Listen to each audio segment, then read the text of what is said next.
السلام عليكم ورحمة الله وبركاته.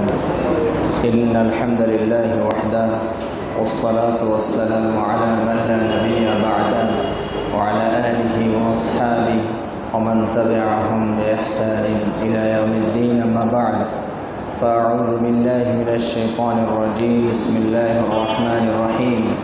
لن ينال الله لحومها ولا دماؤها ولكن يناله التقوى منكم. عن جابر رضي الله تعالى عنه أن رسول الله صلى الله عليه وسلم قال: البقرة عن 7 والجزور عن 7. رواه مسلم وأبو داود واللفظ له. আলহামদুলিল্লাহ, প্রশংসা মাত্রই আল্লাহ সুবহানাহু ওয়া তাআলার জন্য, যিনি বান্দাদেরকে বিভিন্ন সময় স্বল্প পরিশ্রমে বেশি অর্জনের সুযোগ প্রদান করে থাকেন। আমরা সেই রব্বুল আলামিনের কৃতজ্ঞতা এবং শুকরিয়া জানাচ্ছি আলহামদুলিল্লাহ। অতঃপর অসংখ্য অগণিত অজস্র সালাত ও সালাম, শান্তির ধারা বর্ষিত হোক আমাদের প্রিয় নবী মুহাম্মদুর রাসূলুল্লাহ সাল্লাল্লাহু আলাইহি ওয়াসাল্লামের প্রতি। সমবেত সম্মানিত দর্শক শ্রোতা, আমরা আজকে আপনাদের সামনে সংক্ষিপ্ত পরিসরে কোরবানি বিষয় নিয়ে আলোচনা করার চেষ্টা করছি। শুরুতেই মহান আল্লাহ সুবহানাহু ওয়া তাআলার কাছে বিনীত প্রার্থনা, তিনি যেন আমাদেরকে সত্য সুন্দর সঠিক কথাগুলো বলার এবং সে অনুযায়ী বক্তা এবং শ্রোতা সবাইকে আমল করার তৌফিক দান করেন, আমিন। প্রথমত আমরা যে পয়েন্টে কথা বলতে চাই সেটা হলো কোরবানি প্রদানের ক্ষেত্রে নিয়তের বিশুদ্ধতা অত্যন্ত জরুরি, আবশ্যক একটি বিষয়। আপনারা জানেন সকল আমল নির্ভর করছে নিয়তের উপরে। ইন্নামাল আমালু বিন্নিয়াত। তো বিশেষ করে কোরবানির ক্ষেত্রে আল্লাহ রাব্বুল আলামিন সুস্পষ্ট করে এই কথাগুলো কোরআনে উল্লেখ করেছেন। আল্লাহ রাব্বুল আলামিন বলছেন, লা ইয়ানালাল্লাহা লুহুমুহা ওয়ালা দিমাউহা ওয়ালাকিন ইয়ানালুহুত তাকওয়া মিনকুম। কোরবানির রক্ত মাংস আল্লাহর কাছে পৌঁছে না, পৌঁছে তোমাদের আল্লাহ ভীতি, তাকওয়া। এছাড়াও আল্লাহ রাব্বুল আলামিন সূরা মায়েদার 27 নম্বর আয়াতের শেষাংশে হাবিলের কথাটি উল্লেখ করেছেন এইভাবে, ইন্নামা ইয়াতাকাব্বালুল্লাহু মিনাল মুত্তাকিন, যে নিঃসন্দেহে আল্লাহ রাব্বুল আলামিন আমল কবুল করেন কাদের পক্ষ থেকে? মুত্তাকিদের পক্ষ থেকে। যারা তাকওয়াবান হবেন, মুত্তাকি হবেন, তাদের আমল কবুল হবে, অন্যথায় আমল কবুল হবে না। এজন্য আমরা যারা কোরবানি দেওয়ার নিয়ত করেছি তাদের নিয়তের বিশুদ্ধতা অত্যন্ত জরুরি একটি বিষয়, যাতে করে এখানে কোনো লৌকিকতা না থাকে, মানুষের কোনো বাহবা কুড়ানো উদ্দেশ্য না হয়। লিওয়াজহিল্লাহ, আল্লাহর জন্য, শুধুই আল্লাহর জন্য যেন আমরা কোরবানি করতে পারি। আল্লাহ রাব্বুল আলামিন আমাদেরকে তৌফিক দান করুন, আমিন। দ্বিতীয় যে পয়েন্টটি আমরা আলোচনা করতে চাই সেটি হচ্ছে এই কোরবানির হুকুম কি। কোরবানির হুকুম নিয়ে ওলামাগণ দুটি মত পোষণ করেছেন, পেশ করেছেন। একটি হচ্ছে কোরবানি করা ওয়াজিব, সামর্থ্যবান ব্যক্তিদের জন্য কোরবানি করা ওয়াজিব। আরেকটি মত হচ্ছে সুন্নাহ মুআক্কাদা। যারা বলেছেন ওয়াজিব তাদের মধ্যে অন্যতম রয়েছেন ইমাম আবু হানিফা রাহিমাহুল্লাহ এবং শাইখুল ইসলাম ইবনু তাইমিয়া রাহিমাহুল্লাহ এবং শেখ আলবানী রহিমুল্লাহর এমনই মত। আর যারা বলছেন এটা সুন্নাহ মুআক্কাদা, এই পাল্লাটা ওলামাদের সংখ্যার দিক থেকে ভারী, যাদেরকে আরবি ভাষায় জামহুর বলা হয়। জামহুর, অধিকাংশ ওলামা তারাই মত পোষণ করেছেন যে কোরবানি করা সুন্নাহ মুআক্কাদা। 4 ইমামের ভিতরে 3 ইমামই এদিকে আছে। ইমাম মালিক রাহিমাহুল্লাহ, ইমাম শাফিঈ রাহিমাহুল্লাহ, ইমাম আহমদ বিন হাম্বল রাহিমাহুল্লাহ, পাশাপাশি হানাফি মাযহাবের ইমাম আবু ইউসুফ, ইমাম মুহাম্মদ রাহিমাহুমুল্লাহ, তারাও এই মতেই সমর্থন দিয়েছেন। তো উভয় পক্ষের দলিলগুলো নিয়ে যদি আমরা এখন আজকে পর্যালোচনা করি তাহলে আলোচনাটা কিছুটা লম্বা হয়ে যাবে এবং বোঝাটাও কষ্টসাধ্য হয়ে যাবে। আমরা যে মতটি গ্রহণ করতে পারি সেটি হচ্ছে অধিকাংশ ওলামা যেটা গ্রহণ করেছেন, জমহুর অধিকাংশ ওলামা যেটা গ্রহণ করেছেন সেটা হচ্ছে সুন্নাহ মুআক্কাদা। তবে ইমাম শাফিঈ রাহিমাহুল্লাহ এবং ইমাম আহমদ বিন হাম্বল রাহিমাহুল্লাহ তারা বলছেন যে যদিও আমরা এটাকে সুন্নাহ মুআক্কাদা বলছি, তবে সামর্থ্যবান ব্যক্তিদের এটা বর্জন করাটা আমরা পছন্দ করি না। তাহলে বোঝা গেল কি, যাদের সামর্থ্য আছে তারা অবশ্যই আমরা কোরবানি দেওয়ার চেষ্টা করব। কোরবানি যে ওয়াজিব নয় তার কিছু কিছু দলিল উল্লেখ করেছেন। তার মধ্য হতে এক নম্বর হচ্ছে যে আবু সারিহা থেকে বর্ণিত আছে, তিনি বলছেন যে রাআইতু আবা বকরিন ওয়া ওমর ওয়ালাম ইউদাহিয়া, যে আমি আবু বকর এবং ওমরকে দেখেছি তারা কোরবানি করতেন না। তো এই পক্ষের ওলামাগণ এইভাবে দলিলটা নিচ্ছেন যে কোরবানি করাটা যদি ওয়াজিব হতো তাহলে এই প্রথম সারির দুইজন সাহাবা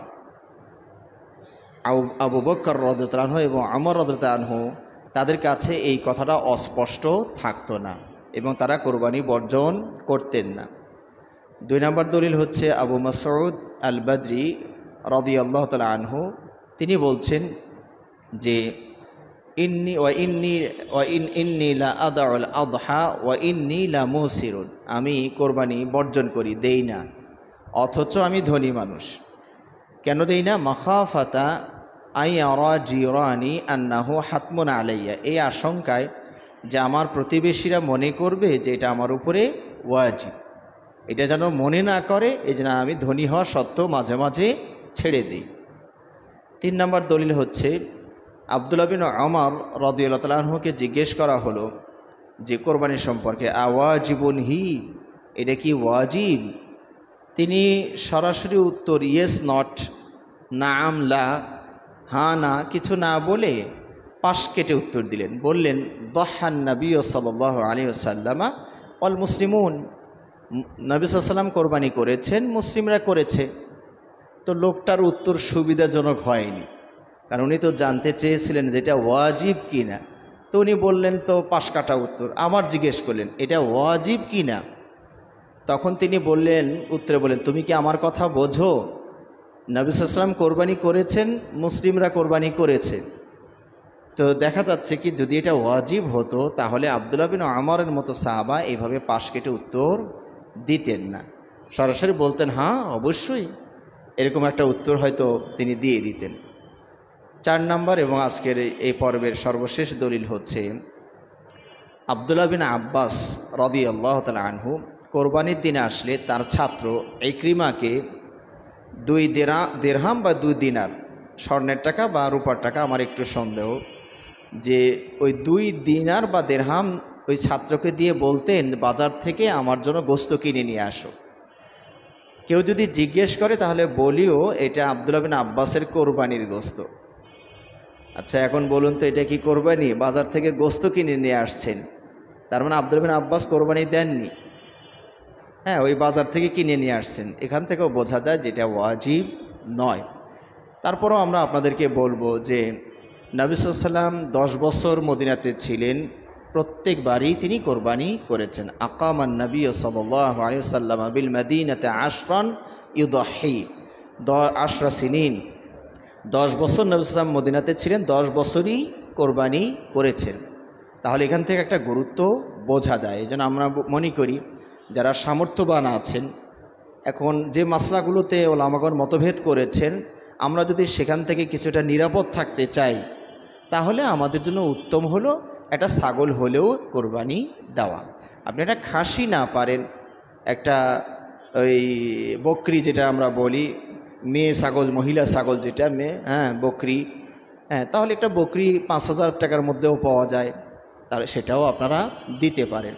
আসলে কোরবানিতে এখন যেভাবে আমরা গরু ইত্যাদি দিকে চলে গিয়েছি, সাহাবাদের জীবন কিন্তু এমন ছিল না। আবু আইয়ুব আনসারী রাদিয়াল্লাহু তাআলা আনহুকে জিজ্ঞেস করা হলো যে নবী সাল্লাল্লাহু আলাইহি ওয়াসাল্লামের যুগে আপনাদের সময় কোরবানির অবস্থাটা কেমন ছিল। তিনি উত্তরে বললেন যে আমাদের সময় একটা ছাগলই ব্যক্তি এবং তার পরিবারের পক্ষ থেকে যথেষ্ট হতো, কিন্তু দেখো এখন মানুষ কীরকম প্রতিযোগিতা শুরু করেছে। তাহলে আবু আইয়ুব আনসারী তার জীবনের শেষের দিকে এসে তাবিদের ভিতরে কোরবানি করার প্রতিযোগিতা দেখেছেন। আমার মনে হয় এই যুগেরটা যদি উনি দেখতেন তাহলে যে কি মন্তব্য করতেন তো আল্লাহই ভালো জানেন। এই জন্য আমরা মনে করি একটা ছাগল দিলেই হয়ে যায়। দেখুন, এই কয়েকদিন আগে পত্রিকায় দেখলাম যে এই বাংলাদেশে ওনারা হয়তো একটা আনুমানিক তথ্য দিয়েছেন, 1.25 কোটি পশু কোরবানির জন্য প্রস্তুত করা হয়েছে। এই 1.25 কোটি পশু একদিনেই জবাই হয়ে যাবে। এতে করে আপনারা যাদের ধনী মানুষ ফ্রিজ আছে, গোস্ত সংরক্ষণ করছেন, কিন্তু গরিব যদি 20 কেজি পায় তো উনি সংরক্ষণ করবেন কোথায়? ওনার তো ফ্রিজ নাই। তো এগুলো বিক্রি করতে হয়, জাল দিয়ে নষ্ট হয়, পরে ফেলে দেয়। হ্যাঁ, তো এই জন্য আমার মনে হয় আমরা যদি সুন্নাহ তরিকায় এসে যাই, অপচয়টাও রোধ হয়ে গেল, পশুগুলো রয়ে গেল। আমার এই ইবাদতে ত্রুটি সৃষ্টি হচ্ছে না, কিন্তু আমি তো ছাগল দিলে আমার হয়ে যাচ্ছে। গরুগুলো রয়ে গেল, বছরের জবাই করে তো আপনারা খেতেই পারছেন, ওটা তো আল্লাহ জায়েজ করেছেনি। হ্যাঁ, আর এখন দেখুন চামড়ার দামও তো নেই, দেখা যায় চামড়া ফেলে দিতে হচ্ছে, এমন একটা পর্যায়ে চলে আসছে। যা হোক, আল্লাহ সাহায্য করুন। তো এই জন্য আমরা বলবো একটা ছাগল দিলেই একটা পরিবারের জন্য যথেষ্ট হয়ে যায়। আর এই বিষয়ে আমরা বলবো সামর্থ্যবান যারা, তারা যেন অবশ্যই আমরা কোরবানি করার চেষ্টা করি। আরেকটি বিষয় আমি আপনাদের দৃষ্টি আকর্ষণ করব, কোরবানির ফজিলত সম্পর্কে যে বর্ণনাগুলো আমাদের সমাজে চালু আছে বা কিছু কিছু হাদিসেও আপনারা পাবেন, এটাকে আমরা এক কথায় উত্তর দিতে পারি, কোরবানির ফজিলত সংক্রান্ত যত হাদিস আছে এক কথায় উত্তর শেষ, সবগুলো হাদিস হয় জাল না হয় জয়ীফ। তাহলে হয়তো বলতে পারেন এর কি কোনো ফজিলত নেই? অবশ্যই আছে। আল্লাহ রাব্বুল আলামিন আপনাকে যে ইবাদতটি করতে বলেছেন তার প্রাপ্তি অবশ্যই আছে, কিন্তু আল্লাহ সব ইবাদতের পরিমাণটা, প্রতিদানের পরিমাণটা উল্লেখ করেননি। আমরা ইতিকাফ করি রমজান মাসে, কোনো পরিমাণ উল্লেখ করা হয়নি যে এই ইতিকাফ যদি করি তাহলে এই সওয়াবটা পাবো, কিন্তু অবশ্যই এর প্রতিদান আছে। কারণ আল্লাহ রাব্বুল আলামিন একটি কমন আয়াত বলেছেন, জেনারেল একটা আয়াত, মান জাআ বিল হাসানাতি ফালাহু আশরু আমসালিহা, যারা যে কোনো ভালো ধরনের কাজ করবেন তাদের জন্য সর্বনিম্ন পরিমাণ প্রতিদান হচ্ছে 10। মানে আল্লাহ আমাদেরকে দেওয়াই শুরু করবেন 10 থেকে, 10-এর নিচে আল্লাহর কাছে দেওয়ার কোনো সিস্টেমই নাই। সুবহানাল্লাহ। হ্যাঁ, তিনি 10 থেকেই শুরু করবেন। তা আল্লাহর 10 যদি আমরা পাই, আর কিছু না পেলেও যদি আল্লাহর 10, এই যে 10 দিয়ে শুরু করতে চেয়েছেন, ওই 10 পেলেও তো বাকি জান্নাতের জীবন আপনার পুরা শেষ হয়ে যাবে, তবু তো 10 শেষ করতে পারবেন না। সুবহানাল্লাহ, সুবহানাল্লাহ। তো অবশ্যই প্রতিদান আছে, তবে পরিমাণটা উল্লেখ করা হয়নি। কিছু হাদিসে পাবেন যে এটার কোরবানির পশুর লোম পরিমাণ সওয়াব পাবেন, এটাও জয়ীফ হাদিস। আবার এটাও বর্ণিত হয়েছে যে কোরবানির পশুর পিঠে চড়ে পুলসিরাত পার হবে। হ্যাঁ, এগুলো সব জাল হাদিস। এই জন্য আমরা এই জাল হাদিসের দিকে না গিয়ে সহি হাদিস যেগুলো পাবো সেটা আমরা বিশ্বাস করব। এটা অবশ্যই একটা আমল, এর প্রতিদান অবশ্যই আল্লাহ আমাদেরকে প্রদান করবে। আরেকটি মাসআলা হচ্ছে, মাইয়েতের পক্ষ থেকে আমরা কোরবানি করতে পারবো কি না। এটার 3টা অবস্থা হবে, 3টা। একটি হচ্ছে সরাসরি মাইয়েতের নামে কোরবানি করবেন, আমার মৃত বাবার পক্ষ থেকে আল্লাহ কবুল করে নিন, এইভাবে কোরবানি করা জায়েজ নয়। শুধু আব্দুল্লাহ বিন মুবারক রাদিয়াল্লাহু আনহু রাহিমাহুল্লাহ বলছেন যে হ্যাঁ, এইভাবে কেউ দিলে দিতে পারে, তবে পুরো গোশতটাই সাদাকা করে দিতে হবে, ওখান থেকে কিছুই খাওয়া যাবে না। তার মানে এটা কোরবানি হলো না, সাদাকা হলো। তো এখন এই করোনার সময় ওই গোস্ত সাদাকা করার চেয়ে টাকা সাদাকা করাই বেশি ভালো, কারণ এটা কোরবানি হচ্ছে না। তো কোরবানি হলে বলতাম কোরবানি এটাই ভালো, যেহেতু কোরবানি হবে না, আর এটা একমাত্র উনি বলেছেন। এই মর্মে যে হাদিসগুলো আপনারা পাবেন সে হাদিসগুলো সহি নয়। যে আলী রাদিয়াল্লাহু আনহু 2টি কোরবানি করছিলেন, বললেন একটা আমার পক্ষ থেকে আর একটা আমার নবী সাল্লাল্লাহু আলাইহি ওয়াসাল্লাম আমাকে ওসিয়ত করে গিয়েছেন, এই জন্য ওনার পক্ষ থেকে একটা করছি। এই হাদিসটাও জয়ীফ হাদিস। আরেকটি অবস্থা হচ্ছে যে মাইয়েত যদি ওসিয়ত করে গিয়ে থাকে যে আমি কিছু টাকা রেখে গেলাম, এই টাকা থেকে তোমরা কোরবানি দিতে থাকবা, যতদিন দেওয়া যায়। এরকম মাইয়াত যদি ওসিয়ত করে যান, ধরুন 1/3 সম্পদের ওসিয়ত করে গেলেন যে আমার তো তোমাদের জন্য আমি এত লক্ষ টাকা রেখে গেলাম, এখান থেকে 1/3 টাকা তোমরা আমার মরণ পরে কোরবানি করতে থাকবা, তাহলে সেটা করতে পারেন ওসিয়ত বাস্তবায়ন করার জন্য। তবে সেই ওসিয়তের ভিতরে যেন কোনো জুলুম না থাকে। 3 নম্বর অবস্থা হলো জীবিতদের অনুগামী হয়ে কোরবানি করা। অর্থাৎ আপনি এইভাবে বলবেন, আল্লাহ এটা আমার এবং আমার পরিবারের পক্ষ থেকে কবুল করে নিন। আর আপনার পরিবার বলতে আপনি নিয়ত করবেন জীবিত মৃত সবাই যেন এর ভিতরে সামিল হয়ে যায়। এটা জায়েজ আছে। আল্লাহ নবী সাল্লাল্লাহু আলাইহি ওয়াসাল্লাম এভাবেই বলতেন, আল্লাহুম্মা তাকাব্বাল আন্নি ওয়া আন আহলি বাইতি, আমার এবং আমার পরিবারের পক্ষ থেকে কবুল করে নিন। কোরবানির পশুর দোষ ত্রুটি নিয়েও কথা বলা দরকার। 4টি দোষ থেকে আমাদের বেঁচে থাকতে হবে। 1 নম্বর হচ্ছে যে এক চোখ অন্ধ। এক চোখ অন্ধ যদি হয় কোরবানি চলবে না। এখন যদি 2 চোখ হয় অন্ধ তাহলে তো আরও চলবে না। এগুলো বোঝা এমনি, একে বলা হয় কিয়াস আল আউলাউই। যেমন আল্লাহ কোরআনে বলছেন যে পিতা মাতাকে ধমক দিও না, উফ বলো না। মারা যাবে না এই কথা কিন্তু আল্লাহ কোরআনে বলেন নাই। বলছেন শুধু পিতামাতাকে ফালা তাকুল্লাহুমা উফিউ ওয়ালা তানহারহুমা, উফ বলো না, ধমক দিও না। তা আপনি উফও বললেন না, ধমক দিলেন না, খালি পিটাইলেন, তাহলে তো আপনি কোরআন হাদিস কিচ্ছু ভাষাই বোঝেননি। যেখানে উফ বলা যাবে না, যেখানে ধমক দেওয়া যাবে না, সেখানে মার, এটা তো বলা, আল্লাহ এটা বলতেই জান না। এটা বলে কি, বলার দরকারটা কি? বাবা সে সন্তান মার খাবে, এটা তো প্রশ্নাতীত বিষয়।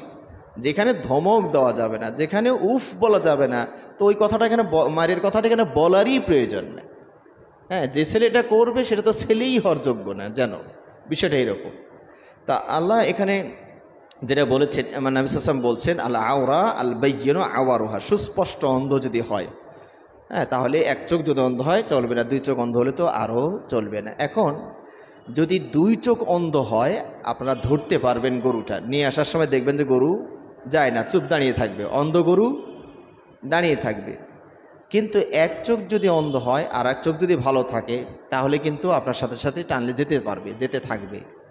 এই জন্য আমি মনে করি সতর্কতার জন্য একটা কিছু খাবার নিয়ে বা একটা গাছের পাতা নিয়ে এই দিক দিয়ে একটু এই চোখের কাছে একটু নিলেন, ও যদি দেখতে পায় জিহ্বাটা বাড়িয়ে দিবে অথবা সরিয়ে নিবে। হ্যাঁ, তো এইভাবে 2 পাশে একটু চেক করে নেওয়া যেতে পারে। কারণ আমরা আপনাদেরকে প্রায়ই বলি যে আল্লাহ আপনার কাছে ইবাদত চেয়েছেন, শর্ত সহ চেয়েছেন, শর্তবিহীন ইবাদত আপনারা আমার কাছে চাননি।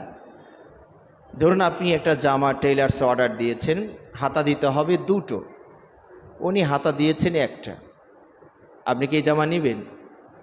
আপনাকে ওয়াশ করে দিল অনেকখানি যে কি দরকার আছে ভাই, কাপড় নষ্ট করার দরকার নাই, একটা হাত বাইরে রাখবেন, একটা ভিতরে থাক, আপনি কি এই জামা নেবেন? নেবেন না। তো রাগ করে পরের বার টেইলার্স উনি 2-3টা হাতা দিয়ে দিয়েছে, আর কয়টা হাতা লাগে পেট ভরে হাতা দিয়ে দিয়েছে 3টা। এখন কি আপনি এটা নেবেন? কেন? গতবার তো কম দিয়েছিল, এবার নিজের কাপড় থেকে আরও 1টা হাতা বেশি করে দিয়েছে, হাতা 3টা, একটা 2টা দেন আর একটা ঝুলতে থাকে। তাহলে এই জামা কি নেবেন? নেবেন না। বোঝা গেল কি, আপনি যে শর্তে জামা দিয়েছেন ওই শর্তে যদি তৈরি করে দেয় তাহলে আপনি জামা নেবেন, নাহলে তো আপনি জামা নেবেন না। ঠিক আল্লাহ রাব্বুল আলামিন আপনার কাছে ইবাদত চেয়েছেন, শর্ত দিয়েছেন, ওই শর্ত যদি পূরণ করে আমলটার তৈরি করেন তাহলে আল্লাহ গ্রহণ করবেন, না হলে আল্লাহ গ্রহণ করবেন না। এই জন্য গরু অনেক সময় দেখা যাচ্ছে গরু পছন্দ হয়ে গিয়েছে, দৌড় দিয়েছেন বাড়ির দিকে, পরে গিয়ে হাত দাঁতে নাই, তো এখন তো বিপদ হয়ে গেল।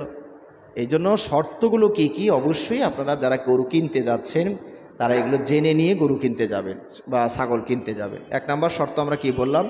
1 চোখ অন্ধ অথবা 2 চোখ অন্ধ। 2 নম্বর শর্ত হলো ল্যাংড়া, খোঁড়া। আল আরজা আল বাইয়িনু আরজুহা বা দুলাউহা, এমন খোঁড়া যে তার খোঁড়ামিটা সুস্পষ্ট, ল্যাংড়ামিটা সুস্পষ্ট। এটা মানে কি? এটা মানে হচ্ছে যে সে এমন প্রতিবন্ধীর মতো হয়ে গিয়েছে যে একসাথে গরুর পাল ছাগলের পাল যখন যায় তো ও সঙ্গীদের সাথে হাঁটতেও পারছে না, পিছনে পড়ে যাচ্ছে। কিন্তু যদি এমন হয় খোঁড়াচ্ছে, ল্যাংড়াচ্ছে, কিন্তু সঙ্গীদের সঙ্গ ছাড়ে নাই, যেতে পারছে ওদের সাথে, তাহলে এটা কোরবানি করা জায়েজ হবে। কথাটা বুঝতে পেরেছেন? তাহলে এটা কোরবানি করা জায়েজ হবে। আর যদি একদম অচল হয়ে যায়, যে ভ্যান গাড়িতে উঠিয়ে নিয়ে গিয়ে কোরবানি করতে হয়, তাহলে ওইটা চলবে না। 3 নম্বর শর্ত হচ্ছে যে এমন রুগ্ন, যার রুগ্নতা সুস্পষ্ট, রোগটা সুস্পষ্ট, দেখেই মনে হচ্ছে যে রোগা, হ্যাঁ, তাহলে ওই রকম পশু কোরবানি করলে চলবে না। 3 নম্বর শর্ত হচ্ছে এমন হ্যাংলা পাতলা কঙ্কাল সদৃশ, গায়ে শুধু হাড্ডি কয়খানা আছে, গোস্ত বলতে নাই, ক্যালসিয়াম তো পাবেই না, তাহলে এইরকম যদি পশু হয় তাহলে সেটাও কোরবানি করা যাবে না। বাকি যে দোষ দুটি, এই 4টা হচ্ছে মেইন, এই 4টা থাকলে কোরবানিই হবে না। এমনি গোস্ত খাওয়া হবে কিন্তু কোরবানি হবে না। আর বাকি যদি যে দোষ দুটি আছে, একটু শিং ভাঙ্গা, কান কাটা, বা শরীরে একটু হালকা পাতলা ক্ষত আছে, ঘা পচড়া একটু হালকা পাতলা আছে, এগুলোর সমস্যা না। তবে এগুলো থেকেও যদি ফ্রেশ হয় তাহলে আরও আপনার ইবাদতের কোয়ালিটিটা উন্নত হলো। এই হচ্ছে দোষ দুটির ব্যাপার। আরেকটি পয়েন্টে আমরা কথা বলি, সেটা হলো বয়সটা কেমন হবে, যেটা কিছুক্ষণ আগেও আমাকে এক ভাই প্রশ্ন করে জানতে চাইলেন যে আমাদের এই সমস্যাটা হয়ে গিয়েছে। তো ছাগল যদি হয় তাহলে পূর্ণ 1 বছর হতে হবে, 1 বছর পার হতে হবে। আর এটা কিন্তু সৌর বৎসর নয়, চন্দ্র বছর হলেই হবে, চন্দ্র বছর। তার মানে 10টা দিন আপনি সেভ পেয়ে গেলেন, কারণ চন্দ্র বছর 354 দিনে 1 বছর হয়, আর আরবিটা হচ্ছে, ইংরেজিটা হচ্ছে 365। তাহলে কটা দিন? প্রায় 10-11টা দিন কম বেশি হয়। তো এই যে চন্দ্র বছরের কমপক্ষে 1 বছর পার হয়ে 354 দিন পার হয়ে 55তে যেতে হবে, তাহলে আপনি এটা কোরবানি করতে পারবেন। আর যদি গরু হয় তাহলে 2 বছর অতিক্রম করে 3 বছরে পদার্পণ করবে। উট 5 বছর শেষ করে 6ষ্ঠ বছরে পদার্পণ করবে। কিন্তু কোনো বছর যদি পশুর ক্রাইসিস দেখা দেয়, কোনোভাবেই এই মানের পশু সংগ্রহ করা যাচ্ছে না, হয়তোবা অনেকেই সংগ্রহ করেছে, আপনি আর পারছেন না, তখন আপনার জন্য 6 মাসের ভেড়া, এটাও জায়েজ আছে। 6 কখন? এটা অক্ষমতা, অপারগতা, পাওয়া যাচ্ছে না, ব্যবস্থা করা গেল না, কিন্তু আপনার পালের বা আশপাশে একটা ভেড়া পাওয়া যাচ্ছে যার বয়স হলো 6। এই যে আমরা বয়সটা বললাম, ছাগল 1 বছর অতিক্রম করতে হবে, গরু 2 বছর অতিক্রম করতে হবে, উট 5 বছর অতিক্রম করতে হবে। এই বয়সটাই হচ্ছে মেইন, দাঁত হওয়াটা জরুরি নয়। তবে আমরা বলবো, আপনারা যদি আপনাদের গৃহপালিত হয় অথবা বিশ্বাসভাজন ব্যক্তির, যার ঈমান আমল ভালো, আপনাকে ধোঁকা প্রতারণা দিবে না, এরকম ব্যক্তির কাছ থেকে নেন, তাহলে আপনারা বয়সে অনুযায়ী দিলেই হবে। কিন্তু যদি বাজার থেকে কিনে নিয়ে আসেন তাহলে অবশ্যই আপনারা দাঁত দেখেই নেবেন, কারণ দাঁতটা হলো নিশ্চিত যে গরুর বয়স হয়ে গিয়েছে। কারণ এখনকার আমাদের বিক্রেতারা যারা আছেন, আল্লাহর ভয় কতজনের ভিতরে কাজ করছে আল্লাহ ভালো জানেন। দেখা যাবে যে ওনার বিক্রি করাটাই সর্বে সর্বা, ওর কোরবানি হলো কি না হলো আমার দেখার বিষয় নয়। এই জন্য আমরা বলবো, যারা আপনারা বাজার থেকে অপরিচিত মানুষের কাছ থেকে কিনবেন তাহলে অবশ্যই দাঁত দেখেই নেবেন, এটাই হলো নিরাপদ। আরেকটি বিষয়ে কথা বলা যাবে, সেটা হলো গোস্তের বন্টনটা আপনারা কিভাবে করবেন। গোস্তের বন্টন সম্পর্কে আল্লাহ রাব্বুল আলামিন পবিত্র কোরআনে সূরা হজ্জের ভিতরে 2টো আয়াত উল্লেখ করেছেন। একটি আয়াতে আল্লাহ বলছেন, ফাকুলু মিনহা ওয়া আত'ইমুল বাঈসাল ফাকির, তোমরা এখান থেকে খাও, কোরবানি দাতা তোমরা এখান থেকে খাও, আর হত দরিদ্র, নিঃস্ব, অসহায় গরিব ওদেরকেও খাওয়াও। তাহলে কটা খাত পেলাম আমরা এখানে? 2টা খাত পেলাম। আরেকটি আয়াত আল্লাহ রাব্বুল আলামিন বলছেন সূরা হজ্জে, ফাকুলু মিনহা ওয়া আত'ইমুল কানিআ ওয়াল মু'তাররা, তোমরা খাও আর গরিব কিন্তু চায় না এমন লোকগুলোকেও দাও, লাজুক লজ্জাশীল গরিব তাদেরকেও দাও, আর যারা ভিক্ষুক হাত পাতে ওই সকল গরিবদেরকেও দাও। তাহলে আগের আয়াতে আমরা পেলাম দুটো খাত, একটা হচ্ছে কোরবানির দাতা, আর এক শ্রেণী হচ্ছেন দরিদ্র। আর এই আয়াতে আবার দরিদ্রকে দুই ভাগে ভাগ করা হলো, যে এক শ্রেণীর মানুষ দরিদ্র কিন্তু লাজুক, সে হাত পাততে লজ্জাবোধ করে, এরকম সমাজের মানুষ আছে, তাদেরকে খুঁজে খুঁজে গোস্ত তাদের হাত কাছে পৌঁছানো আল্লাহর নির্দেশ এটা। আর যারা চায় ভিক্ষুক যারা, অনেক সময় আমরা এই কথা বলি যে না না দিও না দিও না, ও সারা বাংলাদেশ ঘুরে বেড়াচ্ছে, সারা ঢাকা ঘুরে বেড়াচ্ছে, তারপরে 10 নম্বর গিয়ে বিকালবেলাও সব বিক্রি করে দিবে, আর গরুর গোস্ত তো বিক্রি, কোরবানির গোস্ত বিক্রি করা নিষেধ, কাজে ওরে দিও না। এই কথাটা সঠিক নয়। ভিক্ষুক যদি আসে, আপনার সামর্থ্য যদি থাকে আপনি তাকে দিবেন। ও যদি এভাবে চেয়ে নিয়ে 50 কেজির মালিক হয়ে যায়, ও বিক্রি করলে সেটা ওর ব্যাপার।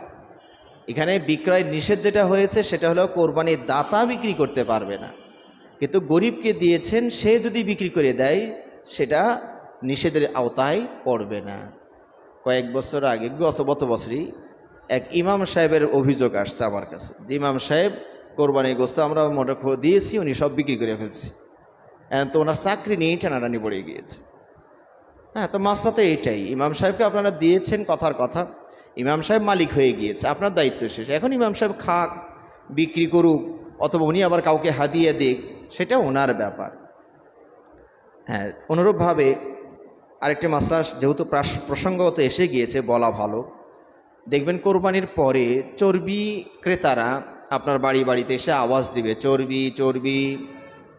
অনেক সময় আপনারা চর্বিতে এত আতঙ্ক সৃষ্টি হয়েছে, ও যেন একটা ঝামেলার বোঝা হয়ে গিয়েছে, তাড়াতাড়ি এটাকে বিক্রি করে দেওয়ার চেষ্টা করেন। যদি এটা কোরবানির চর্বি হয় তাহলে আপনার বিক্রি করা, যদি আপনি কোরবানির দাতা হন তাহলে এই চর্বি বিক্রি করা যাবে না। আপনি খাবেন না, ভালো কথা, ওই গরিব মানুষটা চাচ্ছে ওকে এমনি দিয়ে দিবেন। আর চর্বি বিষয়ে আমি আপনাদেরকে একটু সতর্ক দৃষ্টি আকর্ষণ করি। এই চর্বি সম্পর্কে আমাদের সমাজে যেভাবে ভীতি ছড়ানো হয়েছে, আসলে এটা অত ভীতির কারণ কোশ্চেন কালেও নয়। আপনারা দেখবেন বিশ্ব স্বাস্থ্য সংস্থা যাদের প্রতি আমরা আস্থাশীল, এরা সব বেশিরভাগই হচ্ছে অমুসলিম, তার মধ্যে ইহুদ খ্রিস্টানরা তো অবশ্যই আছে। আল্লাহ রাব্বুল আলামিন ইহুদ এবং ইহুদ জাতির উপরে তাদের অত্যাচার, জুলুম, পাপাচারিতার কারণে শাস্তি স্বরূপ তাদের উপরে ছাগল এবং গরুর চর্বি হারাম করে দিয়েছিলেন। তাহলে ইহুদ জাতির উপরে আল্লাহ রাব্বুল আলামিন এই ছাগল আর গরুর চর্বি হারাম করে দিলেন, কারণটা কি? ওদের অবাধ্যতা, পাপাচারিতা, কথা শোনো না কেন, এই জন্য তাদেরকে এই নিয়ামত থেকে তাদেরকে বঞ্চিত করে শাস্তি দেওয়া হয়েছে। তাহলে চর্বি থেকে দূরে থাকা এটা হলো শাস্তি, বুঝতে পেরেছেন? এখন আমার কাছে মনে হচ্ছে কি, যে ওই ইহুদ জাতি তারা যখন দেখেছে যে আল্লাহ যেহেতু আমাদের জন্য হারাম করে দিয়েছে, এটা যদি মুসলমানরাও খেতে না পারে, অন্য জাতিরাও খেতে না পারে, ডাক্তারের বেশ ধরে এসে স্বাস্থ্যবিধির নাম দিয়ে এসে ওই স্লোগানটা আমাদের বাজারে ছেড়ে দিয়েছে। আপনার শরীরে চর্বির দরকার আছে, আপনার শরীরে যে 360টা জয়েন্ট আছে, এই জয়েন্টগুলোতে মোবিল লাগবে না, তেল দেওয়া লাগবে না, নাহলে চাকাটা ঘুরবে কি করে? প্রত্যেক জয়েন্টে চর্বি লাগবে, তেল লাগবে, নাহলে ভাঁজ হবে কি করে? সব তো খালি গোস্ত খাচ্ছেন, তো এটা খড়খড়ে হয়ে যাবে, কয়েকদিন পরে আর নড়বে না। তো সুতরাং আপনার শরীরে যে চর্বি লাগবে এটা সংগ্রহ হবে কোত্থেকে? ওই যে চর্বি থেকে সংগ্রহ হবে। আমরা ওইটাই হারাম করে নিয়েছি। তবে মানে এটা নয় যে যেহেতু আজকের আলোচনায় কাছের এবং দূরের দর্শক শ্রোতা যারা শুনছেন তারা হয়তো ভাবছেন তাহলে তো এবার কোরবানিতে বিশাল অঙ্কের একটা চর্বি খাওয়ার বুকিং হয়তো মনে মনে দিয়েই দিচ্ছেন। হ্যাঁ, যে এবার 2 কেজি 1 কেজি হাফ কেজি যা আছে সব খেয়ে ফেলবো, কোরআনে আছে, হাদিসে আছে। এরপরে খেয়ে পেট নষ্ট হলো, মহাকালীর হাসপাতালে ভর্তি হয়ে আমার জন্য বদদোয়া করতে থাকবেন যে হুজুরের ওয়াজ শুনে আমার আজকে এই দশা।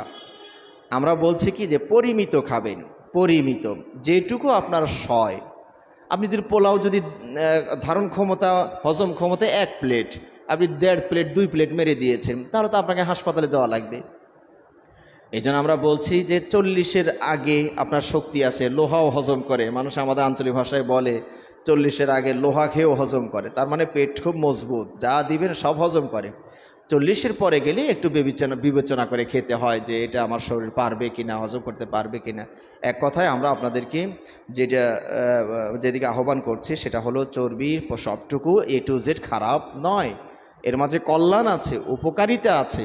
হ্যাঁ, তবে আপনার স্বাস্থ্য, আপনার শরীরের দিকে খেয়াল রেখে খেতে হবে না বর্জন করতে হবে, সেটা আপনি সিদ্ধান্ত নিতে পারবেন। সর্বশেষ আজকের আলোচনার পরে আমরা যেটা মাসআলায় চলে যাব আর কি, প্রশ্নোত্তর পর্বে, সেটা হলো ভাগে কোরবানির বিষয়টা নিয়ে। আমাদের সমাজে একটা ভুল বোঝাবুঝি আছে যে মুকিমের জন্য ভাগে কোরবানি চলবে না, মুসাফিরের জন্য চলবে। তো এই বিষয়গুলো তো আমাদের ইউটিউবে একটা বক্তব্য আছে, পুরো একটা খুতবাই আমাদের আছে, সেটা আমি দেখার আপনাদেরকে আহ্বান জানাচ্ছি। সংক্ষেপে যদি আমরা বলি যে এই যে মাসআলাটা মুকিম আর মুসাফিরের যে ভাগাভাগি ভেদাভেদ করা হয়েছে, এটা হচ্ছে এই যুগের একটা আবিষ্কার। এটা 1400 বছর ইসলামের বয়স, এই 1400 বছরের ভিতরে কোনো আলেমের ব্রেনে এটা আসেনি। দেখুন, হানাফি, শাফি, মালিকি, হাম্বলি ছোট্ট ছোট্ট বিষয় নিয়ে তারা মতভেদ করেছেন, তারাও এটা টের পায়নি যে মুকিম আর মুসাফিরের দুইটা মত হইতে পারে, যে হানাফি একমত, শাফি একমত দিবেন না, কোনো মত নাই। তার মানে এখানে মুকিম আর মুসাফিরের সাথে এই মাসলাটা সংশ্লিষ্ট নয়। কোরআনে এটাকে বা হাদিসে এটাকে ঘটনার মতো উল্লেখ করা হয়েছে, শর্ত যুক্ত করা হয়নি। অর্থাৎ সাহাবী বলছেন আমরা সফরে ছিলাম, কোরবানি উপস্থিত হলো, আমরা ভাগে কোরবানি দিলাম। এখন বলুন তো, এই ঘটনার ভিতরে সফরটাকে শর্ত? ভাষাটা যদি এইভাবে বলা হতো, যদি তুমি সফরে থাকো তাহলে ভাগে কোরবানি দিতে পারো, যখন তুমি সফরে থাকবে তখন তুমি ভাগে কোরবানি দিতে পারো। এই যখন, তখন, যদি, তাহলে, এটা হচ্ছে শর্ত। আমার কথা বুঝতে পেরেছেন? আপনি কসর করবেন, আল্লাহ কিভাবে বলছেন, ওয়াইদা যারাবতুম ফিল আরদি, যখন তোমরা সফরে অবস্থায় থাকো তখন যদি সালাত কসর শর্ট করো তাহলে সমস্যা নাই, গুনাহ নাই। তাহলে এখানে শর্ত একবার উল্লেখ করা হয়েছে, আর এখানে বলা হলো কি আমরা সফরে ছিলাম। এই জন্য আমি বলি, যারা এইভাবে দলিল নেন তাদের সূরা 3-এর ব্যাপারে একটা এইভাবে দলিল আছে যে নবী সাল্লাল্লাহু আলাইহি ওয়াসাল্লাম কোনো এক সফরে ছিলেন, এশার 2 রাকাতের প্রথম 2 রাকাতের কোনো এক রাকাতে সূরা 3 তেলাওয়াত করলেন। তাহলে ওই কোরবানির মাসলা যেভাবে বুঝেছেন ওইটাই যদি ওই বুঝটা যদি এখানে নিয়ে আসেন তাহলে কি হবে বলুন তো? সূরা 3 মুকিম অবস্থায় পড়া যাবে না, এটার জন্য সফরেই যাওয়া লাগবে। এই খোঁড়া বুঝ কেউ বোঝেনি। বললাম তো, এই 1400 বছরের আলেম ওলামা কেউ বোঝেননি। শুরু হয়েছে কখন থেকে? হয়তোবা আল্লামা আব্দুল্লাহ আল কাফি আল কুরাইশি রাহিমাহুল্লাহর নামও এখানে উল্লেখ করা হয়। তিনি তার ফতাওয়া এবং মাসাইল গ্রন্থে এই কথা একটু হালকা করে এভাবে বলেছেন যে তবে সেখানে সফরের কথা উল্লেখ আছে। দেখুন, তবে সেখানে সফরের কথা উল্লেখ আছে, এর মানে কি এটা শর্ত? যদি না সাহাবা বলতেন আমরা তায়েফে ছিলাম, এমন সময় কোরবানি উপস্থিত হলো, ভাগে কোরবানি দিলাম, তাহলে তো আপনাকে ভাগে কোরবানি দিতে হলে তায়েফেই যাওয়া লাগবে, তাছাড়া তো উপায় নেই। আমার কথা বুঝতে পেরেছেন? সফরের কথা উল্লেখ আছে কিন্তু এটা শর্ত করা হয়নি। আশা করি আপনারা বুঝতে পেরেছেন। এই জন্য আমরা বলি ভাগে কোরবানি আপনারা দিতে পারবেন নিঃসন্দেহে, চোখ বন্ধ করে। হ্যাঁ, এখানে অনেকে ইতস্ত বোধ করেন যে ওর টাকা হালাল কিনা আবার হারাম কিনা, ওর নিয়ত ঠিক আছে কিনা আমার নিয়ত ঠিক আছে কিনা। না, আপনার অংশের উপরে আক্রমণ হবে আপনার নিয়তের উপর নির্ভর করে। আপনার নিয়ত ফ্রেশ ভালো, আপনারটা কবুল হবে। বাকি 6 জনেরটাই ঝামেলা আছে, ওরটা কবুল হবে না, আপনারটা হয়ে যাবে। একটার কারণে বাকিগুলো নষ্ট হবে না। যার যার নিয়তের উপরে ওই প্রত্যেকের অংশটুকু কবুল হবে। আরেকটি মাসআলা হলো এখানে, যেখানে আমরা যদি ভাগে কোরবানি দেই তাহলে হাদিস তো 7-এর কথা আছে, কিন্তু এর নিচে যদি হয় 6 হয়, 5 হয়, 3 হয়, 2 হয়, 4 হয়, তাহলে কি হবে? তাহলে এটাও জায়েজ আছে। সর্ব ঊর্ধ্ব 7, এর উপরে যাওয়া যাবে না, কিন্তু এর নিচেও হতে পারে। যেমন সাহাবা বলছেন, আমরা সফরে ছিলাম, উটে 7 গরুতে 7 জন ভাগে কোরবানি দিলাম। এখানে কি সবগুলো ভাগ একবারে কাঁটা কাঁটায় মিলে গেল? এমনকি সম্ভাবনা থাকতে পারে না যে এখানে 6-5ও হয়েছে। বেশিরভাগ সাহাবাই 7 জন ভাগ করে দিয়েছেন। না হলে একবারে একটা সফরে কি এইরকম গুনে গুনে লোকই ছিল যে ওখানে যদি 1400-1500 লোক থাকে, একদম 7 দিয়ে সবগুলো ভাগ মিলে গেল একবারে। এইটা ঝড়ে বক পড়ার মতো কদাচিৎ হয়ে যেতে পারে, তবে বেশিরভাগ সম্ভাবনায় আছে যে এখানে কম বেশিও থাকতে পারে। তো এই জন্য ওলামাগণের ফতোয়া হচ্ছে যে এটাও জায়েজ আছে। 2 ভাগ 2 জনে মিলে দেন, 3 জনে মিলে দেন, 4, 5, 6, সর্বোচ্চ 7। আমরা এক্ষেত্রে যদি আপনারা 7-এর নিচে হন, তাহলে আমরা পরামর্শ দেই উত্তমতার পরামর্শ। এটা জায়েজ না জায়েজের মাসআলা বলছি না, উত্তমের কথা বলছি। সেটা হলো কি, যে ধরুন আপনারা 2 জন মিলে দিচ্ছেন। আমাদের সমাজে বেশিরভাগই হাফ হাফ করা হয়, অর্ধেক আপনার অর্ধেক আমার।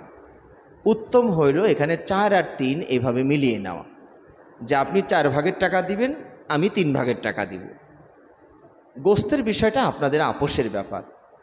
কথার কথা, আপনি 4 ভাগ নিয়ে বলেন আমাকে 1 কেজি দিয়ে বাকি সব নিয়ে যান গা, তাও সমস্যা নাই। গোস্তের বিষয়টা আপনাদের আপোষের ব্যাপার। কারণ আল্লাহ নবী সাল্লাল্লাহু আলাইহি ওয়াসাল্লাম 1 টুকরা নিয়েছেন, এক গরুর একটা পশুর এক টুকরা নিয়েছেন, বাকি সব দান করে দিয়েছে। গোস্তটা যে ওইরকমই হুবহু করতে হবে সেটা নয়, ওটা আপনাদের আপোষের ব্যাপার। কিন্তু টাকা অংশগ্রহণটা, ধরুন আমরা যদি 10,000 টাকা ভাগের গরু ধরি, আপনি 40,000 টাকা দিবেন, উনি 30,000 টাকা দিবে। এতে সুবিধাটা কি হলো, যে একটা গরু মানে 7টা ছাগল। আল্লাহ নবী সাল্লাল্লাহু আলাইহি ওয়াসাল্লাম গনিমতের মাল বন্টন করার সময় যখন কাউকে একটা গরু দিতেন, অপরজনকে 7টা ছাগল দিতেন। তাহলে বোঝা যাচ্ছে কি, একটা গরু 7 ছাগলের মানের। এখন আপনারা যদি 2 জন মিলে দেন, তাহলে কি হচ্ছে, 3 ছাগল আপনার, 3 ছাগল আমার। মাঝখানে একটা ছাগল এখন ভাগাভাগিতে পড়ে গিয়েছে, আর ছাগলে তো ভাগাভাগি নাই। কথাটা বুঝতে পেরেছেন? এখন এই ছাগলটা পুরো হয় আপনার দিকে নিতে হবে, আর নয় ওনার দিকে দিতে হবে। এই জন্য আমরা বলি উত্তম হলো 4 আর 3 এইভাবে ভাগটা করে নেওয়া। তবে যদি আপনারা হাফ হাফ করেও নেন, তা আশা করা যায় ইনশাআল্লাহ সেটাও জায়েজ আছে। কুয়েতের ফতোয়া বোর্ড তারাও এই ফতোয়া দিয়েছেন যে হাদিসে সর্বোচ্চ 7 বলা হয়েছে, নিচেরটা তো মানা করা হয় নাই, তো এটাও জায়েজ হবে। এরপরে যে মাসলাটা থাকলো সেটা হলো যে 7 পরিবারের পক্ষ থেকে হবে কি না। 7 ব্যক্তির পক্ষ থেকে হবে, এটা তো হাদিসে সুস্পষ্টই আছে, কিন্তু ব্যক্তি এবং তার পরিবারের পক্ষ থেকেও হবে কি না।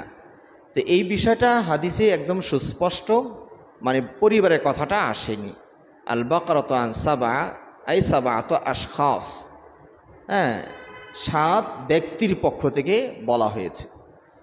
তবে ইবনু উসাইমিন রাহিমাহুল্লাহ তিনি বলছেন যে এখানে বিষয় হলো দুটো, একটা হচ্ছে ইজজা আর একটা হচ্ছে ইহদা। ইজজা মানে জায়েজ হওয়ার জন্য এখানে অবশ্যই 7 ব্যক্তিই হতে হবে, টাকা যেন এখানে 7 ব্যক্তিই দেয়। পরিবারের পক্ষ থেকে ওইভাবে মানে জায়েজ হবে না, জায়েজ হবে না। তবে পরিবার প্রধান উনি সব পাওয়ার পরে যদি এটাকে হাদিয়া হিসাবে পরিবারকেও সামিল করে নেন, তাহলে সেটা জায়েজ আছে। অর্থাৎ একটা ছাগল যেমন আপনার এবং আপনার পরিবারের পক্ষ থেকে জায়েজ হয়, এটা তো দলিলই আছে সুস্পষ্ট। আল্লাহ তাকাব্বাল হাযা আন্নি ওয়া আন আহলি বাইতি, আমার এবং আমার পরিবারের পক্ষ থেকে কবুল করে নিন, একটা ছাগলের পক্ষ থেকে এভাবে সুস্পষ্টই আছে। কিন্তু গরুর যে ভাগা, সেখানে ওয়ান আহলিহি এই কথাটা সুস্পষ্ট উল্লেখ নাই। এখন ওলামাগণের এটা ইজতেহাদি মাসালা হয়ে গিয়েছে। কেউ বলছেন যে না, 7ই হতে হবে, 7 পরিবার চলবে না। আর অন্যরা বলছেন যে হ্যাঁ 7 জনই, কিন্তু সওয়াবটা উনি হাদিয়া হিসাবে অন্যদেরকেও অংশগ্রহণ করাতে পারবেন, কারণ কোরবানিতে এটা জায়েজ আছে। যেমন একটা ছাগল যখন আপনি দিচ্ছেন, কি বলছেন, আমার এবং আমার পরিবার। আসলে পরিবার তো টাকা পয়সা দেয়নি, দিয়েছেন তো আপনি। তাহলে আপনি কোরবানির সবটা ভাগ করে দিচ্ছেন। তাহলে বোঝা যাচ্ছে কি কোরবানির সব ভাগ করে দেওয়া, হাদিয়া দেওয়া জায়েজ আছে। পরিবারে আপনার 20 জন সদস্য, আপনি কিনেছেন পশুটা, আপনি পরিবার প্রধান, আপনি বলেন আমার এবং আমার পরিবারের পক্ষ থেকে কবুল করে নিন। এই সওয়াবে অংশগ্রহণ করা কোরবানিতে জায়েজ আছে। তবে আমি তারপরেও বলছি বিষয়টা ইজতেহাদি বিষয়, একদম অকাট্যভাবে বলা যায় না যে ব্যক্তি এবং তার পরিবারের পক্ষ থেকে নিশ্চিত জায়েজ, এইরকম দৃঢ়তার সাথে বলা যায় না। ইজতেহাদি মাসআলাগুলো সম্ভাবনাময়। হ্যাঁ, সুতরাং আপনি নিজের পক্ষ থেকে দেন, এটাই সবচেয়ে ভালো। আর যদি পরিবারকে সওয়াবে অংশগ্রহণ করান তাহলে বড় বড় আলেম ওলামাদের ইজতেহাদে ওই সকল দলিলের কারণে, ইজতেহাদটা দলিলের ভিত্তিতেই হয়, তো ওই দলিলের কারণে সেটাও হইতে পারে। বাকি আল্লাহ অধিক অবগত। তো এছাড়াও কোরবানির আসলে শাখা প্রশাখাও অনেক, মাসলা অনেক, আপনার প্রায় 60 থেকে 80টার মতো মাসআলা আছে শুধু কোরবানি সম্পর্কেই। তো মোটামুটি যেটুকু প্রয়োজন মনে করেছি আজকে আমরা এখানে বলেছি। দুই একটি প্রশ্ন যদি এখন থাকে আমরা সেটা আমরা আরাফার সাউন্ডটা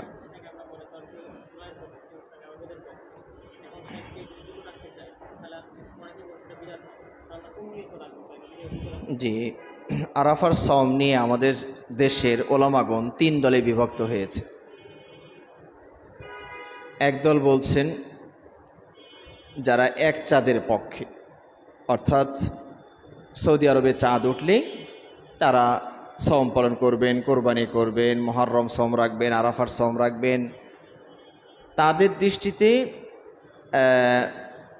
সৌদিতে যেদিন মানে আরাফার দিন হচ্ছে সেই দিনই তারা সওম পালন করছে। 2 নম্বর হচ্ছে যারা আমরা ভিন্ন চাঁদে পক্ষে, যা আমাদের এলাকায় যখন আমরা চাঁদ দেখব, এলাকা মানে দেশ বলি নেই, এলাকা বলছে, আমাদের এলাকা যখন আমরা চাঁদ দেখব, যদিও আমরা দেশের উপরই আমল করি কিন্তু নিয় হাদিসের ভাষাতে এক দেশও একাধিক দিন হইতে পারে। আমার এলাকায় যদি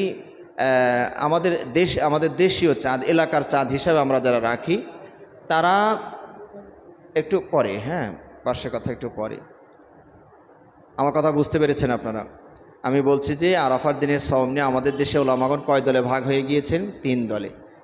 তাহলে এক দল হলেন এক চাঁদের পক্ষে যারা, তারা সৌদি তারিখ হিসাবেই আরাফার দিনের সওম রাখছেন। ভিন্ন চাঁদের পক্ষে যারা, তারা আরাফা পরের দিনে রাখছেন।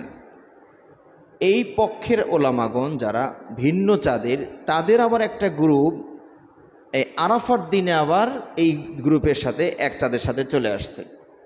তারা বলছেন যে সৌদিতে যেহেতু আরাফা দেখা যাচ্ছে, মানে টেলিভিশনে ইন্টারনেটে খোঁজ নিয়ে জানা যাচ্ছে আজকে আরাফা, তাহলে আরাফার দিনটা ওই সৌদির আরাফার যেদিন সেই দিনেই হবে।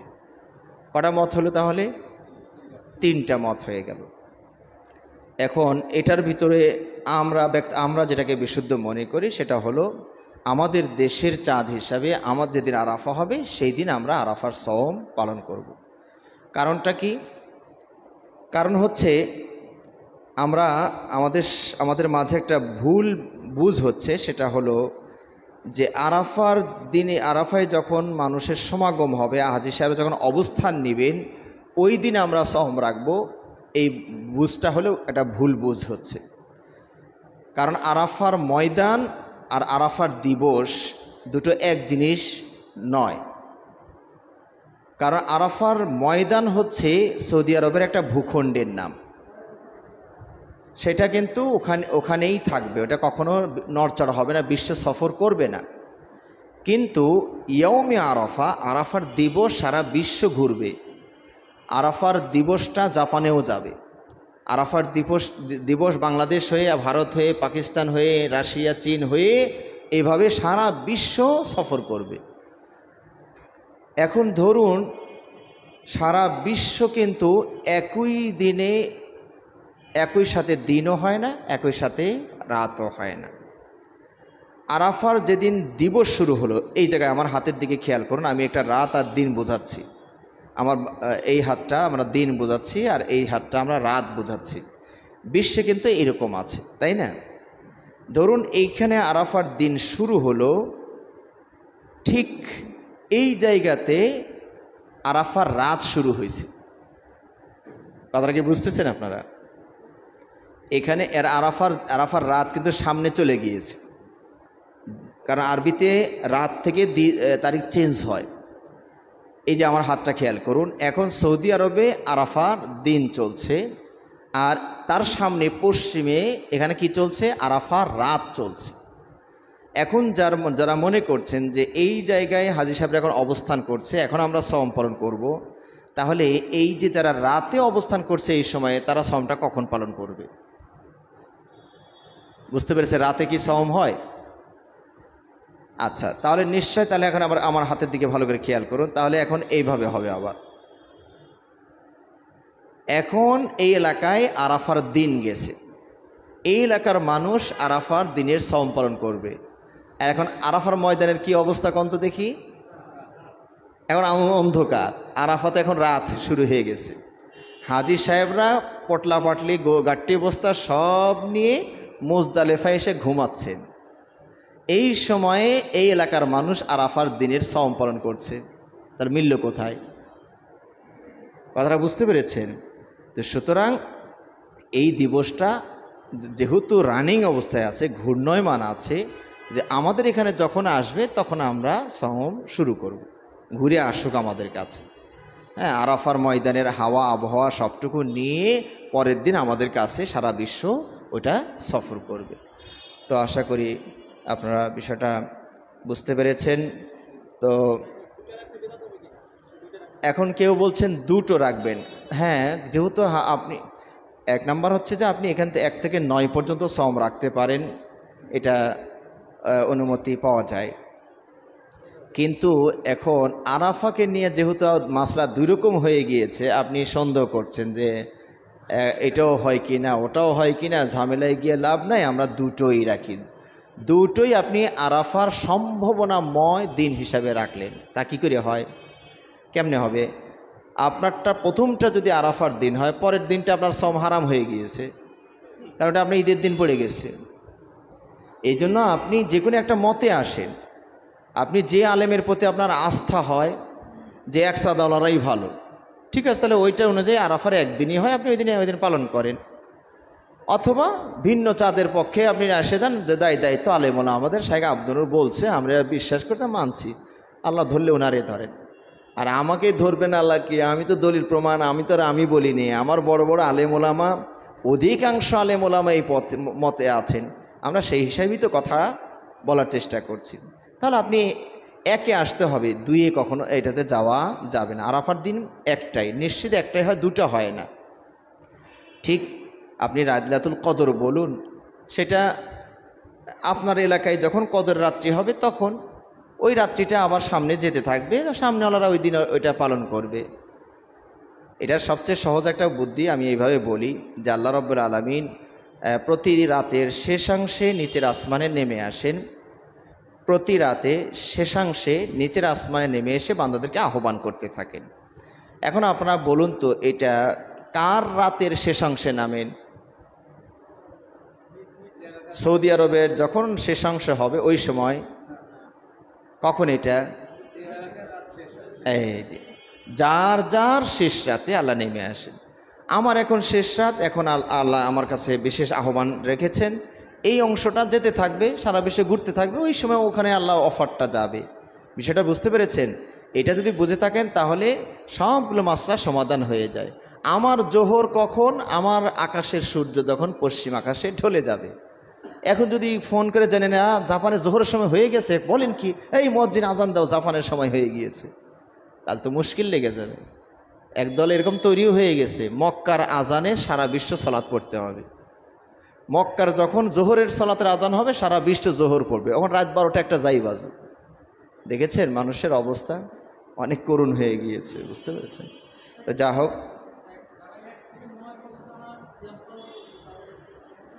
না, যারা 1 থেকে 9 পর্যন্ত রাখছেন তাদের কোনো সমস্যা নেই। জি,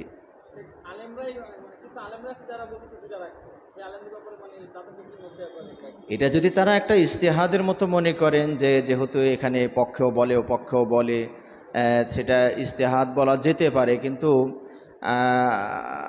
আমি মনে করি যেখানে সুস্পষ্ট বিষয় আছে, আরাফার দিন যেহেতু ধূম্রজাল কখনো পয়দা হয়নি, সেখানে এইভাবে বলাটা ঠিক নয়।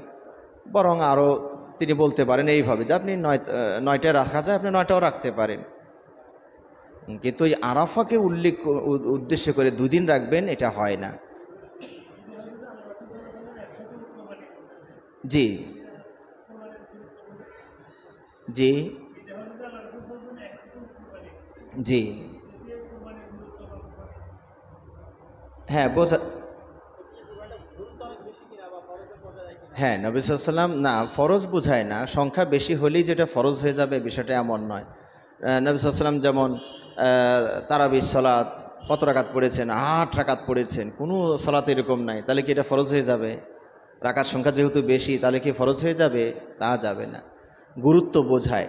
আর ওটা কিন্তু পুরাপুরি কোরবানিও ছিল না, ওটা হচ্ছে হজের সাথে সম্পৃক্ত। হজেরকে ওটা হাদি বলে, হাদি। হাজি সাহেবরা যেটা ওখানে কোরবানি করে ওটাকে হাদি বলে, আর ওই হাজি সাহেবরা ছাড়া যদি আমরা কোরবানি করি ওটাকে উদহিয়া বলে। ওটাও দুটার মাসলা প্রায় একই, কিন্তু পার্থক্য হলো যে হাদিটা মক্কার মধ্যেই জবাই করতে হবে, হজের সাথে সম্পৃক্ত। আর কোরবানিটা মক্কার বাইরেও কোরবানি করতে পারবেন, এটা হজের সাথে সম্পৃক্ত নয়।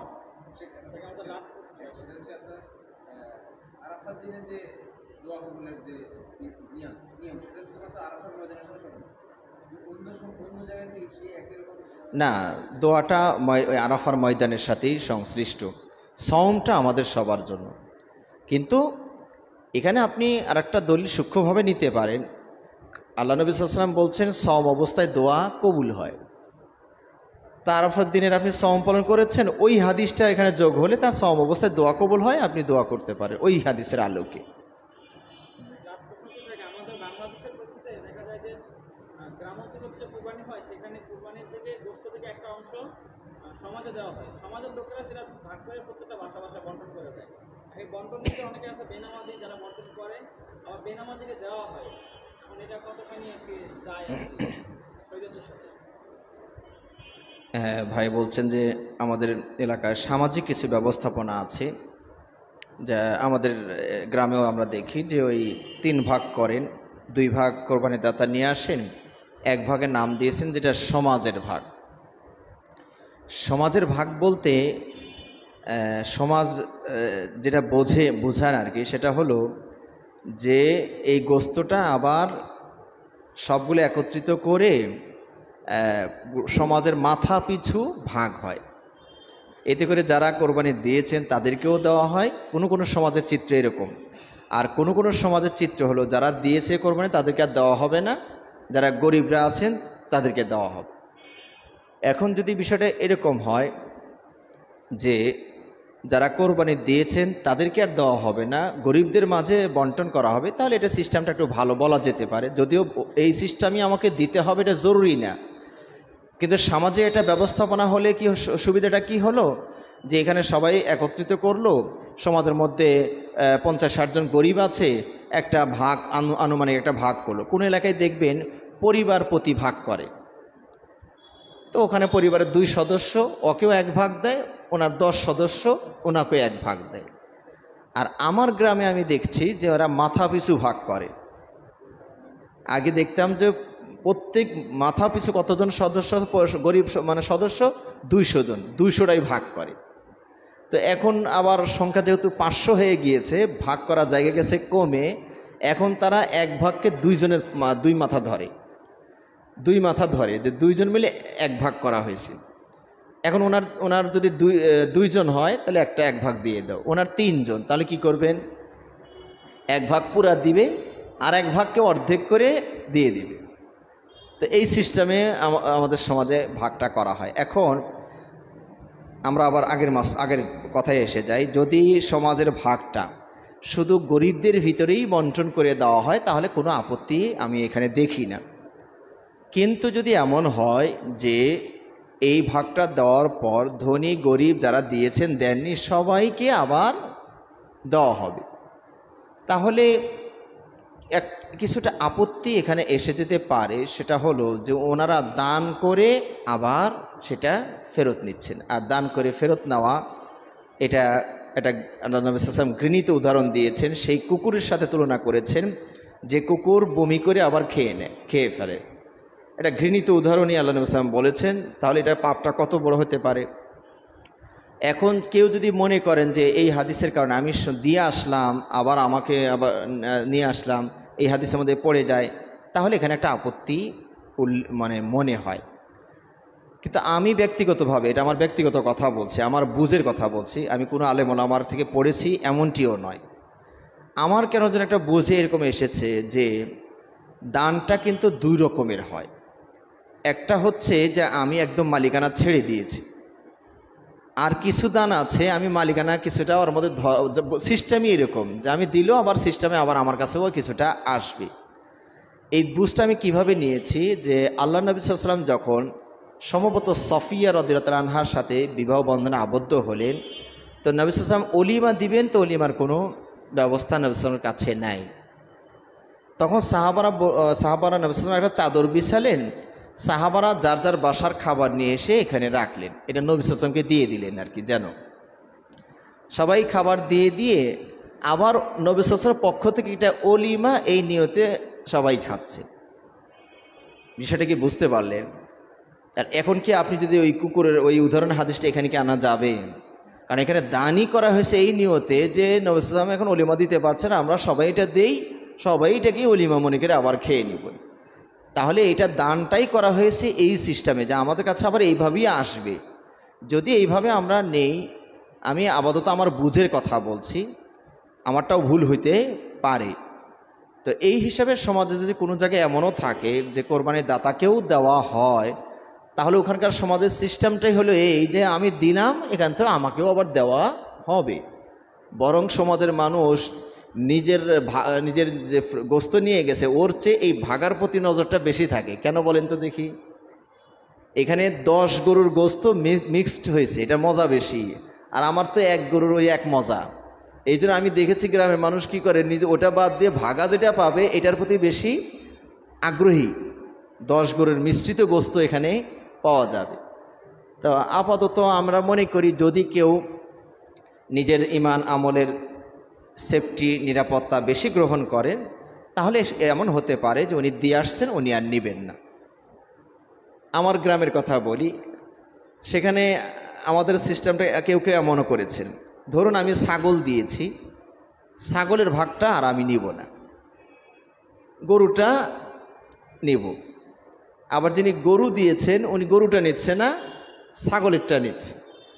তার এখানেও আর একটা সিস্টেম এসেছে। তা আসলে এগুলো সবই হচ্ছে সামাজিক একটা নিয়ম শৃঙ্খলা, এটা কোনোটা ওয়াজিব বা ফরজ বা হারামও বলা যায় না। তা আমরা এই জন্য বলি নিরাপত্তার জন্য আপনারা যদি না নেন সেটাই ভালো, আর যদি নেন তাহলে যদি ওই অলিমার হাদিস দিয়ে দলিল নেওয়া যায়, আমার যেটা বললাম আমার এই ক্ষুদ্র জ্ঞানের বুঝের থেকে বলছে, আমি আবারও বলছি এটা আমার ব্যক্তিগত বুঝ, এটা কোনো আলেম ওলামা থেকে নিয়েছি এমনটি নয়। হ্যাঁ, তবে যদি কোনো ভাই আরও গবেষণা ভালো থাকে আমাদেরকে এটা সহযোগিতা করতে পারেন। পশু জবাইকালীন স্পাইনাল কর্ড কাটা পড়লে কি তার গোশত খাওয়া হারাম? এটা কি রগ?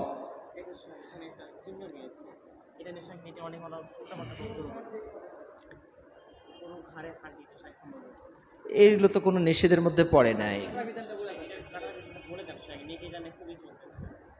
আসলে। হ্যাঁ, না না, আপনি মুরগি জবাই করতে গিয়ে গরু জবাই করতে যদি কাল্লা বিচ্ছিন্ন হয়ে যায় তাহলে কি খাওয়া যাবে না? অবশ্যই খাওয়া যাবে। তো এখানে যেটা বলছেন জবাইয়ের সর্বোত্তম পদ্ধতি এটা কি, এখানে 4টা জিনিস কাটতে হয়। 1 নাম্বার হচ্ছে কণ্ঠনালী, খাদ্যনালী, যেটাকে শ্বাসনালী বলতে পারে, শ্বাসনালী আর খাদ্যনালী। আর এই যে রগ চলাচলের মেইন 2টা রগ আছে, রক্ত চলাচলের মেইন 2টা রগ আছে। সর্বোত্তম হলো এই 4টাই জবাই করার সময় কেটে দেওয়া, এটা হলো সর্বোত্তম। আর সর্বনিম্ন হলো ওই রগ দুটা যদি কাটতে নাও পারেন তাহলে খাদ্যনালী আর শ্বাসনালী এই দুটো অবশ্যই কাটতে হবে।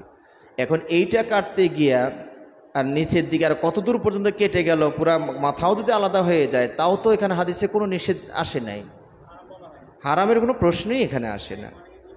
তাহলে তো দলিল ছাড়া কথা বললে সবই বলা যাবে, কোরবানি বাতিল হয়ে যাবে। যেখানে এই ব্যাপারে কোনো কোরআন হাদিসে কোনো দলিলই আসেনি, কথাই আসে নাই, সবাই নিজেরা নিজেরা কথা বলেন দলিল ছাড়া, তাহলে তো মুশকিল।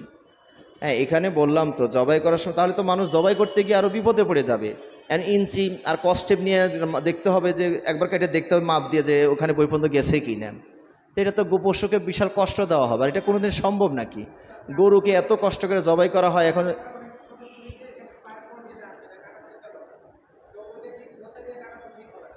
হ্যাঁ, একটা বিষয় হলো যে অনেক সময় কসাইরা জবাইয়ের পরে ওখানে একটা কোথায় যেন ঘা মারে, আঘাত করে কলিজায়, হৃৎপিণ্ডে। এইটাকে আপত্তি করা হয় কেন? যে এটা জবাইতে মারা গেল না স্ট্রোক করে মারা গেল, কথাটা বুঝতে পেরেছেন? যেমন ধরুন একটা হাঁস জবাই করে ছেড়ে দিয়েছেন, তখন হাঁস তো জানিনি জবাই করলে কী অবস্থাটা হয়, ও দৌড় মেরে আবার পুকুরে ঝাঁপ দিয়েছে, এখন ওটা মরে গিয়েছে। এটা খাওয়া যাবে না? যাবে না, খাওয়া যাবে না। কেন? আপনি এখন নিশ্চিত না যে সে জবের কারণে মরলো না ওই যে পানিতে শ্বাস মরে ডুবে মরলো। বুঝতে পেরেছেন? দোদুলের মধ্যে পড়ে গিয়েছে। এই জন্য হাঁস জবাই করে আমাদের সমাজের মানুষ ওই ঘাটটা মটকিয়ে দেয়, ভেঙে দেয়, যাতে করে উঠতে না পারে, আর নয় যে টুকরি থাকে ওটাতে চাপা দিয়ে রেখে দেয়। তো যা হোক, এই যে বিষয়টা বললেন, এই বিষয়টা নিয়ে মানে আমার জীবনের প্রথম আজকে শুনলাম যে এরকম মাসলাও নাকি আছে। হ্যাঁ, যারা কথা বলবেন ফেসবুকে ইন্টারনেটে কথা বলবেন, তারাও কমপক্ষে কোরআন হাদিসের দলিল অবশ্যই দিবেন। আর না হলে কোনো আলেমোলামার রেফারেন্স তো ব্যবহার করতে হবে, যে অমুক আলেমোলামা, পূর্ববর্তী আলেমোলামা। এই যুগের ফেসবুক আলেম তো আমরা অনেকেই হয়ে গিয়েছি, এখন তো চেনাও মুশকিল হয়ে গিয়েছে। দুটো ভালো বক্তব্য দিতে পারলেই দেখবেন আমার ভক্ত হয়ে যাচ্ছে অনেক। হ্যাঁ, একজন আলেম, হ্যাঁ আলেম এক জিনিস, ওই খুতবা দেওয়া আর এক জিনিস, দুটো কথা লিখতে পারা সেটা আর এক জিনিস। যা হোক, আমি কাউকে খাটো করছি না, যেহেতু আমি নিজেই খাটো, তার কাউকে খাটো করার তো আমার যোগ্যতাই নেই, প্রশ্নই আসে না। আমি বলছি শরীয়তে নিয়ে ধূম্র জাল যেন কেউ পয়দা না করে, সুস্পষ্ট দলিল থাকলে কথা বলি, আর না হলে চুপচাপ থাকি, সেটাই আমাদের জন্য নিরাপদ। জি ভাই।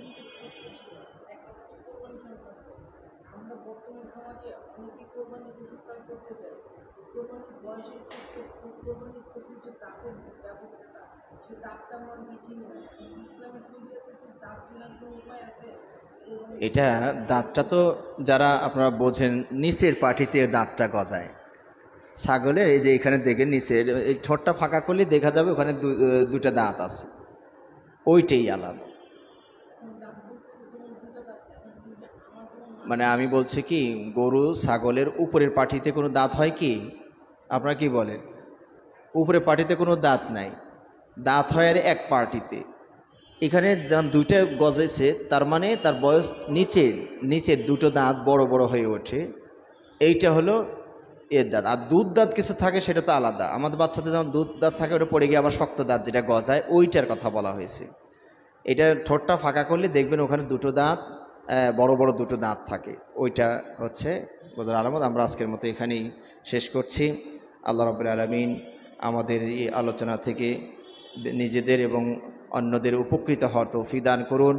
আমাদের আলোচনায় যেটা গ্রহণযোগ্য আছে, গ্রহণ করার মতো আছে, আল্লাহ তা গ্রহণ করার তৌফিক দান করুন। আর যদি ভুল হয়ে যায়, ভুল বলা হয়, চিন্তাধারার কোনো ভুল ত্রুটি পরিলক্ষিত হয়, তাহলে সেগুলো থেকে আল্লাহ আমাদের স্মৃতি থেকে আমাদের মুছে ফেলুন, এবং ভুল ত্রুটি থেকে আল্লাহ আমাদেরকে হেফাজত করুন। আমাদের কোরবানি আল্লাহ কবুল করুন। আমাদের জীবনের সুস্থতা আমরা আল্লাহর কাছে কামনা করি। আল্লাহ আমাদেরকে ভালো রাখুন, সুস্থ রাখুন, এই কামনা করে আজকের মতো এখানেই বিদায় নিচ্ছি, শেষ করছি। মজলিস শেষের দোয়া, সুবহানাকাল্লাহুম্মা ওয়া বিহামদিকা আশহাদু আল্লা ইলাহা ইল্লা আনতা আস্তাগফিরুকা ওয়া আতুবু ইলাইক। আসসালামু আলাইকুম ওয়া রাহমাতুল্লাহি ওয়া বারাকাতুহু।